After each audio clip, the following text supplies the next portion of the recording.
how to detach the stand from Sony ZV camera.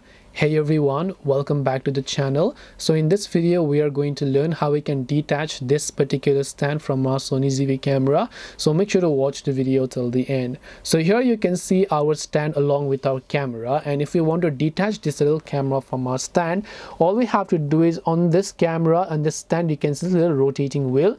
All you have to do is just rotate this wheel to the anti-clockwise direction like this, and once you rotate the wheel, this particular wheel will start detaching itself from our camera, and then we should be able to detach it.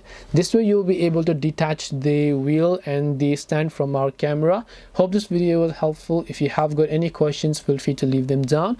Thank you for watching till the very end of this tutorial, and see you soon in our next video.